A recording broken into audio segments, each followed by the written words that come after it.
Vamos a seguir hoy con nuestra serie Jesús Verificado. Estamos hablando de diferentes cualidades de Jesús, cómo Jesús es para nosotros Dios, Jesús es hombre, Jesús es nuestro sanador. La semana pasada vimos que Jesús es nuestro amigo y hoy vamos a ver a Jesús, nuestro defensor. Yo no sé si tú has estado en una situación cuando te hacía falta alguien que te defendiera, estabas quizás siendo acusado por otras personas, personas que te rodeaban, pero nos ocurre muchas veces que nos hace falta un defensor.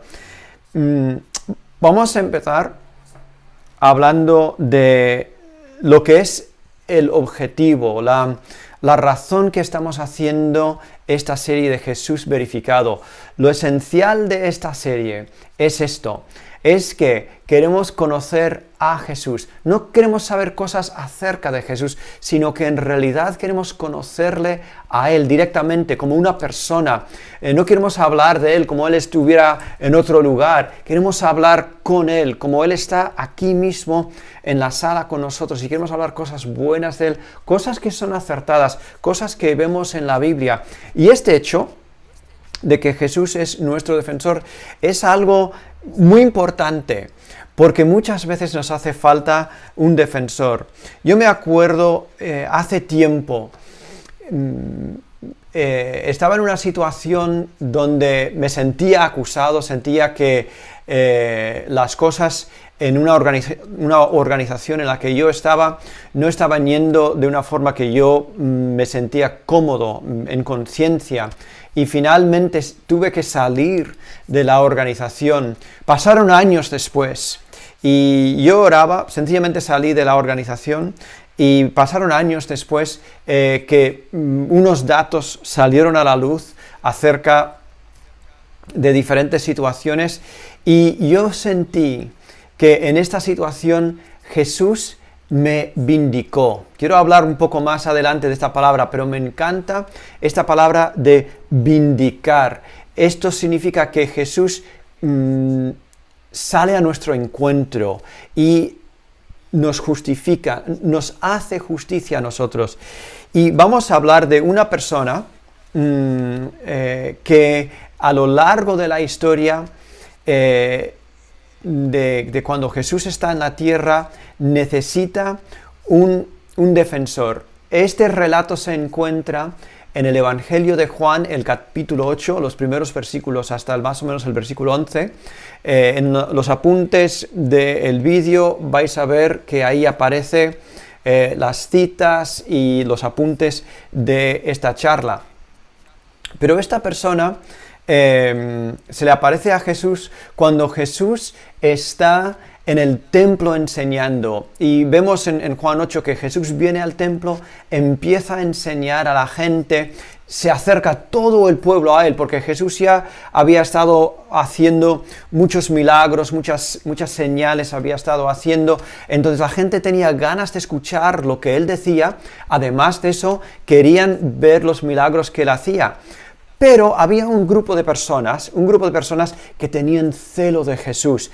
No les gustaban las cosas que Jesús estaba haciendo, porque el pueblo le escuchaba, el pueblo le seguía, y las personas que estaban a su entorno hablaban cosas buenas acerca de Jesús. Entonces, estas personas eran personas religiosas, y ellos acercan a Jesús una mujer que ellos decían, esta mujer ha sido sorprendida en el mismo acto de adulterio.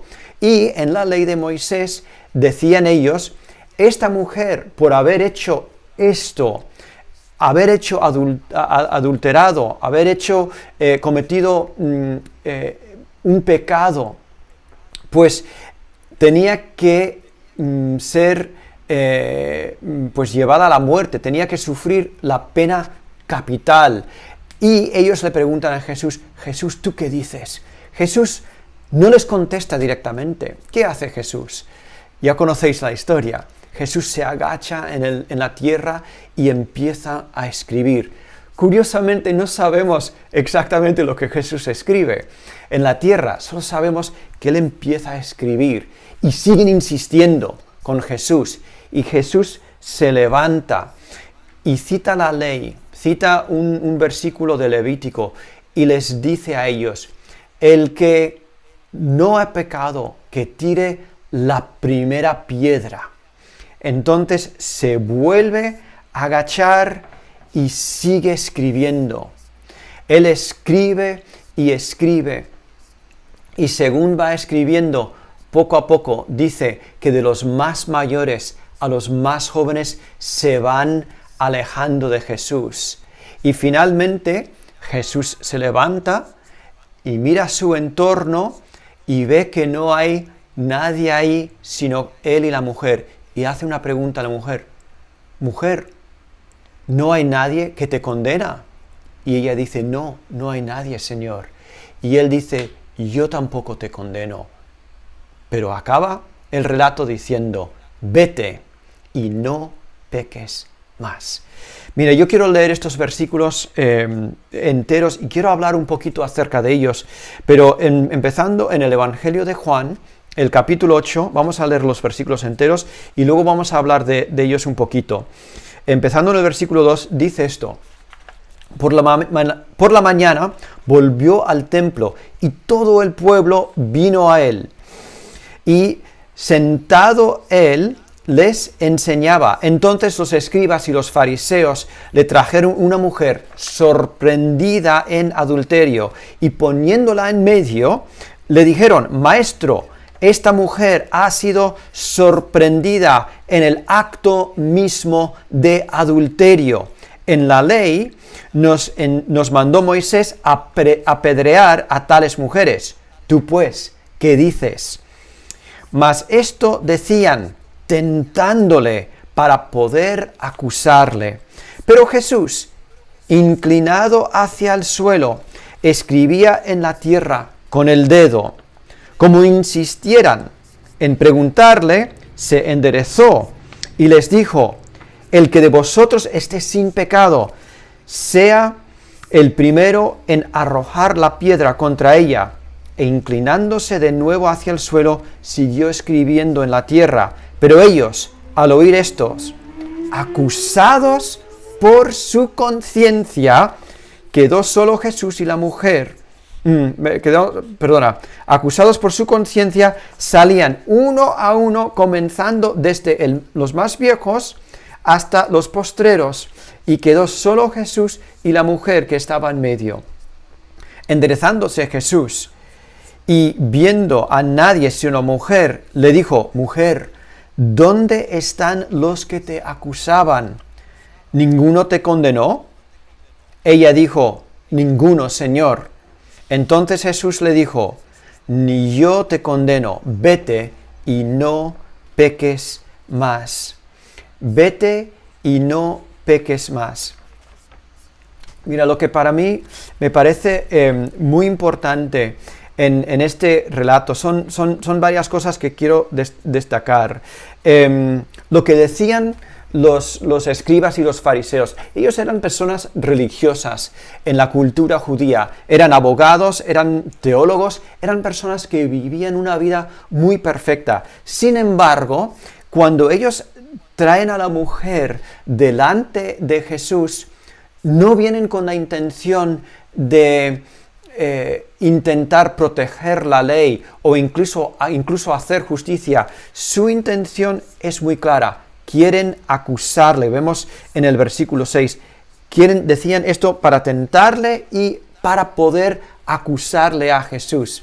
Sus intenciones eran malas. Y también esta mujer no estaba adulterando sola. No sé si entendéis lo que es el adulterio. El adulterio es un acto sexual que incluye otra persona. Es una infidelidad de una persona casada o dos personas que están casadas, pero con diferentes personas haciendo el sexo, o sea, participando del sexo juntos sin estar casados. Falta una persona en este escenario, ¿vale? Falta el hombre con el que esta mujer estaba cometiendo el adulterio. ¿Dónde estaba esta persona? Y vemos claramente en la ley de Moisés, en Levítico, en Deuteronomio 22, Deuteronomio 22, que decía que las dos personas tenían que haber sido traídos para enfrentar justicia, y sin embargo ellos no hacen esto. Entonces, Jesús de alguna forma yo creo que es movido por compasión y también porque Él ama la justicia, ¿vale? Pero también ama a la persona que están acusando. Entonces Jesús no dice nada, me encanta esto, no dice nada y sencillamente empieza a escribir. Y Jesús cita Deuteronomio 17:7 cuando decía esto: la mano de los testigos caerá primero, o sea, las personas que eran los testigos del pecado tienen que ser las primeras personas en arrojar la piedra. Eso es lo que decía ahí.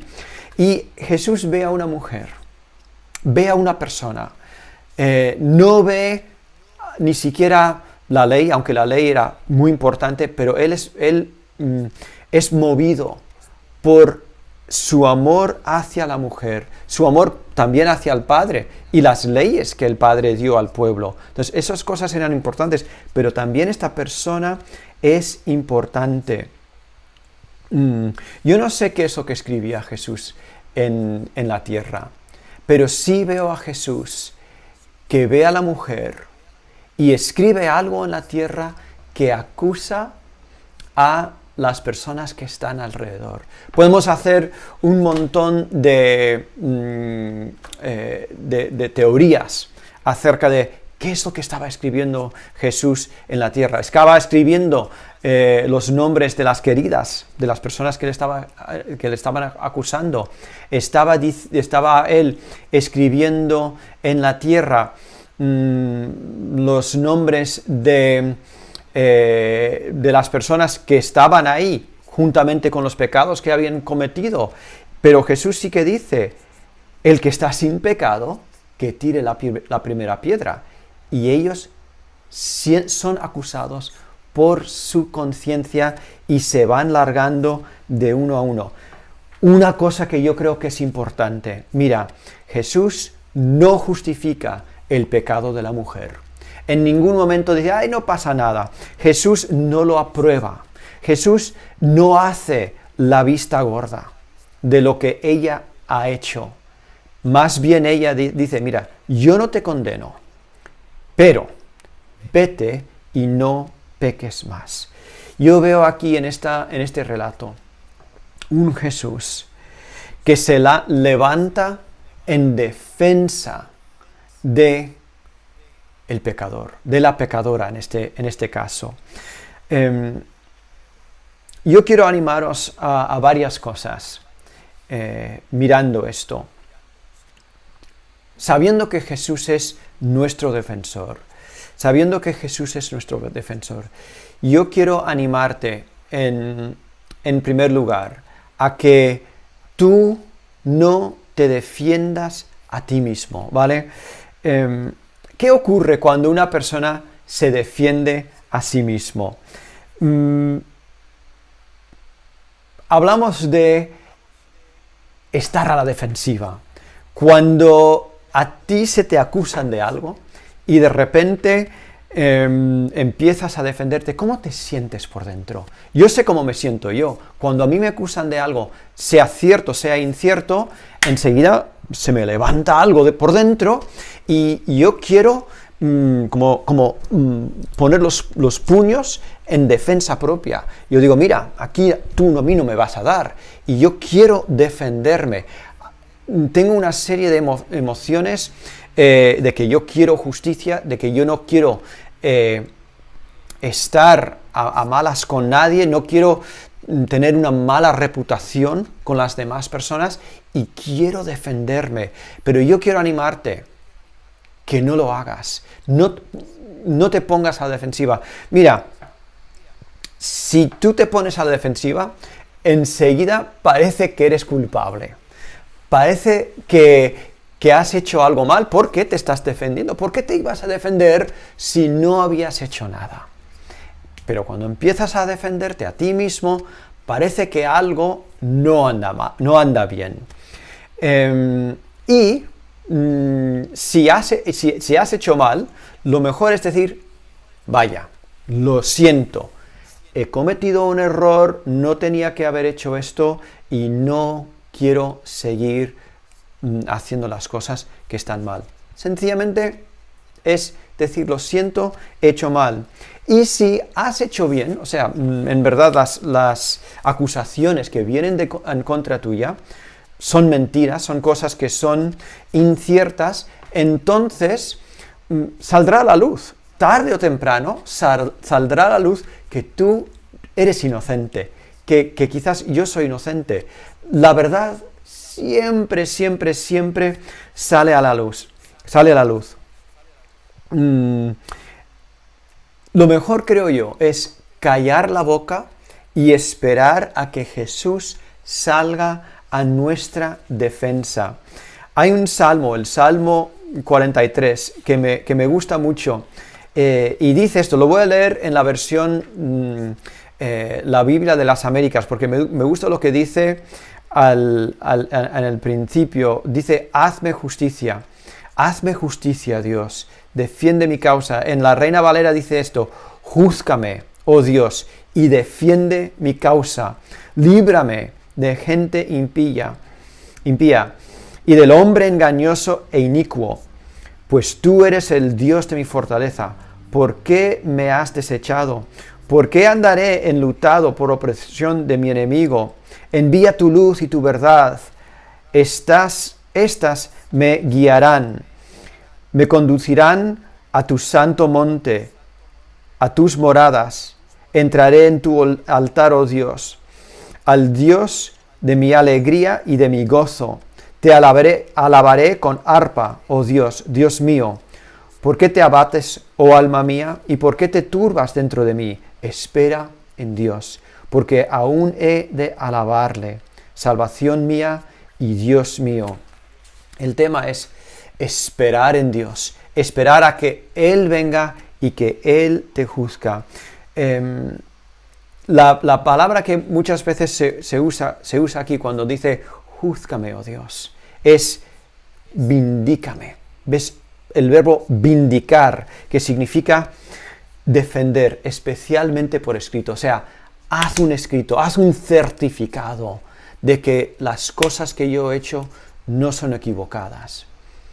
Pero claro, cuando pedimos esto, estamos pidiendo que la verdad salga a la luz.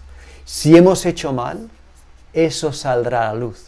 Si hemos hecho bien, también saldrá a la luz, porque Dios es un juez justo. Y es nuestro juez. Y si hacemos justicia, eso nos tiene que reconfortar. Nos tiene que dar un consuelo, sabiendo que la verdad saldrá a la luz. Entonces eso es lo primero. Que en primer lugar no te defiendas a ti mismo. Y en segundo lugar, lo que quiero que te quedes con esto es, no juzgues a los demás. Tú no eres quien debe juzgar a los demás. Igual que cuando vemos ese escenario, que hay personas que están sacando a una persona que ha sido sorprendida en medio del pecado y están diciendo, ¡buah! Esta persona tiene que tener justicia.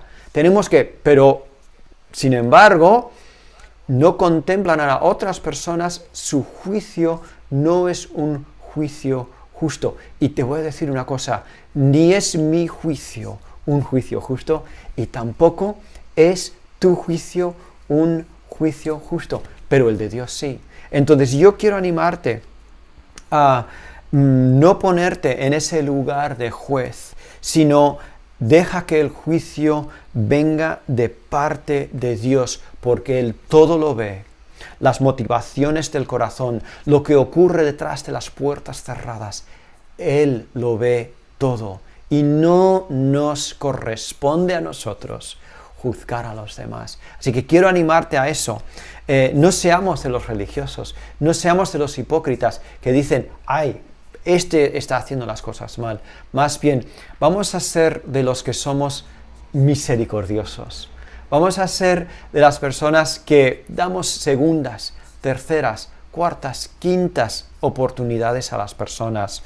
Dice esto en Santiago 4, el versículo 12, Santiago 4, 12 dice, uno solo es el dador de la ley, que puede salvar y perder. Pero tú, ¿quién eres para que juzgues a otro? Yo no soy el que da la ley, tú no eres el que da la ley, tú no eres ninguna persona que está por encima de la ley, yo no estoy por encima de la ley, estoy más bien sujeto a la ley. Así que, ¿cómo puedo yo juzgar y cómo podemos cualquiera que somos humanos juzgar a los demás? En Mateo 9, el versículo 13 dice esto: id pues y aprended lo que significa misericordia quiero y no sacrificio, porque no he venido a llamar a los justos, sino a pecadores al arrepentimiento. Entonces, Jesús prefiere esa misericordia al sacrificio. Él quiere que estemos amando y demostrando misericordia, esas segundas, terceras, cuartas oportunidades a las demás personas y no exigiendo perfección de nadie. Mira, a veces, incluso a nosotros mismos, debemos de dejar de juzgarnos. No significa no escudriñar nuestros corazones y ver si hay camino perverso dentro de nosotros, como dice el Salmo 51. Tenemos que escudriñar nuestros corazones y dejar que Dios busque dentro de nosotros. Pero a veces somos duros con nosotros mismos y tenemos que escuchar qué es lo que Jesús está diciendo de ti mismo. Está diciendo, yo tampoco te condeno, pero vete y no peques más. Quizás eso es lo que te dice. Así que a veces tenemos que hacer esto.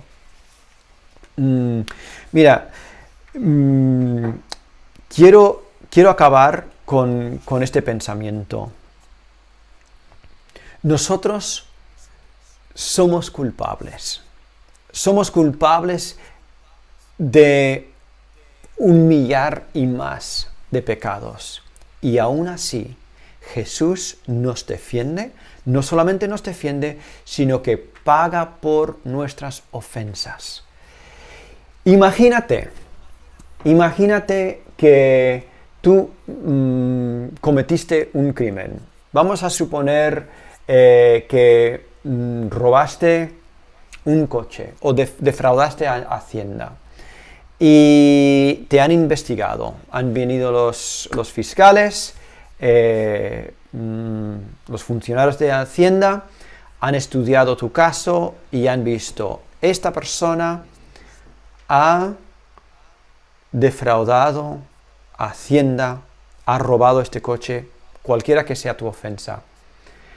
Y tú te enteras que el fiscal de Hacienda, el juez y el abogado, los tres son amigos tuyos. Son personas que tú has invitado a tu casa, has ido al campo para hacer una barbacoa con ellas y tú les conoces muy bien y ellos a ti también te conocen. Entonces el juicio en realidad va sobre seda. Te demuestran misericordia, escuchan muy bien todo lo que tú tienes que decir. Y ven que eres culpable, pero el abogado dice, mira, yo soy muy rico, te toca una multa muy grande, pero ¿sabes qué? Yo voy a pagar la multa que a ti te toca pagar. Y te lo paga. Esto es exactamente lo que Jesús hace por nosotros.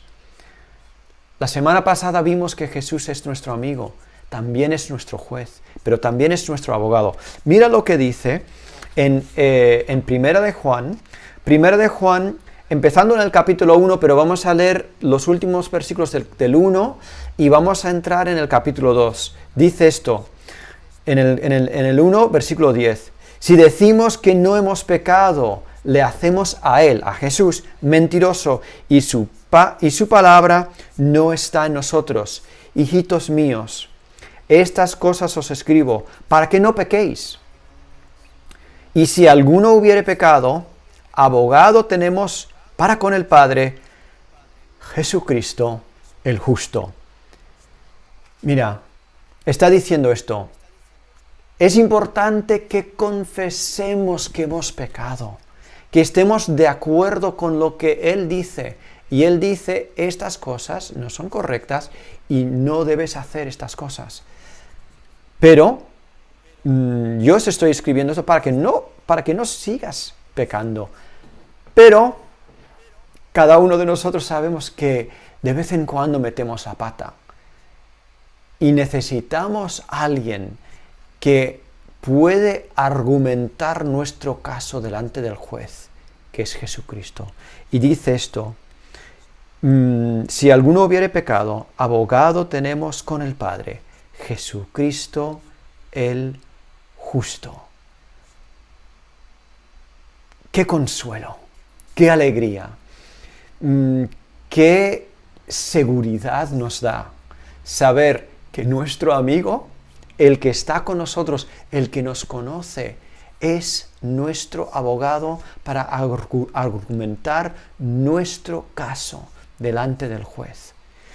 Fíjate, no solamente es eso, sino que sigue diciendo en el versículo 2 del capítulo 2, y Él es la propiciación de nuestros pecados, y no solamente por los nuestros, sino también por los de todo el mundo. Esta palabra propiciación no aparece en mi corrector de textos de mi ordenador y siempre me lo saca como una palabra escrita incorrectamente, porque no es una palabra que usamos mucho. Yo no uso esa palabra mucho, pero significa el que paga la fianza, el que paga el rescate, el que puede redimir a las cosas que han sido perdidas o secuestradas.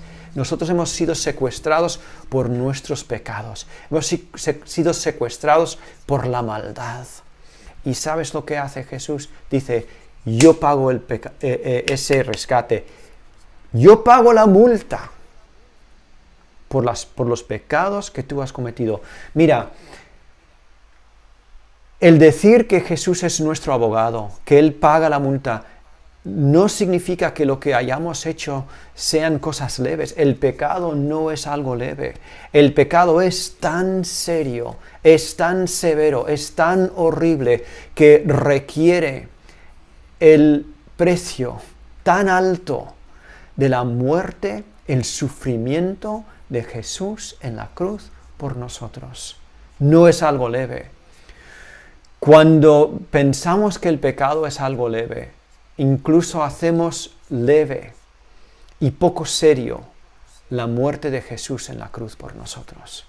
Yo quiero animarte a ver la severidad, lo horrible que es nuestro pecado, a la luz de el precio que paga Jesús para redimirnos a nosotros. También ese precio indica lo valioso que somos nosotros cuando Él paga, porque Él dice, mira, tanto les quiero, que estoy dispuesto a pagar esto por ellos. Entonces, Jesús es nuestro juez, Jesús es nuestro abogado y Jesús es nuestro rescate. Imagínate eso. Tú vas al juicio muchísimo más importante del juicio delante de Hacienda o delante de un juzgado penal. Es el juicio final de todas las cosas buenas y malas que tú has hecho en tu vida. Y estás delante del juez, que es tu amigo. Estás delante del abogado, que es tu amigo. Y no solamente eso, sino que el mismo abogado dice, yo voy a pagar la multa, voy a pagar la fianza, voy a pagar todo lo que es el precio que tú y yo teníamos que haber pagado, que es muerte eterna, es sufrimiento eterno en el infierno. Y Él dice, mira, pasa mucho, es horrible lo que has hecho, pero porque yo te amo, he muerto por ti y quiero que tengas vida eterna. Mira, esto ocurre sencillamente creyendo en Él. Te hago la pregunta para acabar. Cuando llega el juicio final, ¿tienes un abogado? ¿Sabes quién es tu abogado en ese momento? ¿Quién pagará tu multa? ¿Quién pagará el precio de las cosas que tú has hecho? Si no sabes quién es tu abogado, yo te invito ahora a poner tu fe en Jesús y creer en Él. Más que nunca debemos pensar en qué es lo que pasará después de la muerte. Lo estamos viendo delante de nuestros ojos todos los días, las personas que están muriendo, por una cosa o por otra. Y yo quiero animarte a poner tu fe en Jesús y decir: Jesús, me hace falta que tú seas mi abogado. Ven y vive dentro de mí. Romanos 10:9 dice esto: que si confesares con tu boca que Jesús es el Señor y creyeres en tu corazón que Dios le levantó de los muertos, serás salvo. Yo quiero animarte en este momento a creer en tu corazón, pero ahí en la intimidad de tu casa, en donde tú estés, que confieses con tu boca que Jesús es el Señor y dile: Jesús, yo me arrepiento de ser Señor de mi vida, de haber vivido mi vida según lo que yo he querido hacer. Y quiero más bien aceptarte a ti como mi Señor y decirte: tú eres mi amo, tú eres mi Señor, y de aquí en adelante voy a seguirte a ti. Dile: Jesús, ven y vive dentro de mí. Cámbiame de adentro hacia afuera. Te doy mi vida.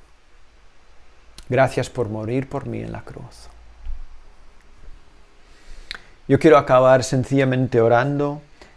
Quiero pedir por las personas que están enfermas. Hay personas todavía que están sufriendo solos en los hospitales, personas en otros países que conocemos que están malos, y vamos a acabar orando. Yo te pido que donde estés tú, vamos a sencillamente orar por estas personas y confiar que Dios también les ama, que Dios también les está escuchando, y pedir por su sanidad. Así que vamos a acabar de esta forma.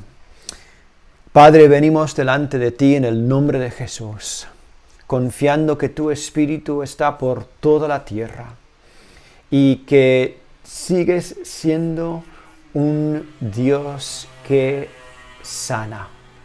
Sigues siendo un Dios que salva. Eres un Dios que ama a las personas como yo, que son pecadores, y nos das vida nueva. Así que yo te pido por las personas que están enfermas en sus casas, en hospitales, las personas que se sienten solos en sus camas, que tú vengas a donde están ellos, y te pido por sanidad con tu Espíritu Santo.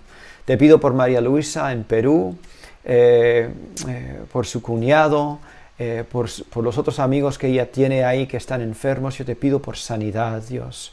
Te pido que sigas protegiendo a nuestra iglesia Esencia. Gracias porque no hemos tenido casos severos hasta el momento del coronavirus entre la iglesia.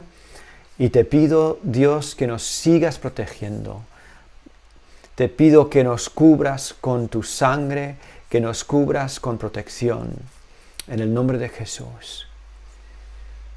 Amén. Quiero acabar sencillamente desafiándoos a no ceder al temor durante este tiempo de la reapertura. Quiero animaros a ser responsables en todo momento, a seguir cuando estáis en sitios públicos con mascarilla y siguiendo pues todas las directrices de higiene, de lavar las manos y de protegeros. Así que, sin más, vamos a acabar este tiempo y quiero bendeciros en el nombre de Dios, que tengáis paz en vuestros corazones, que tengáis fuerza en vuestros cuerpos y en vuestro espíritu para seguir adelante. En el nombre de Jesús.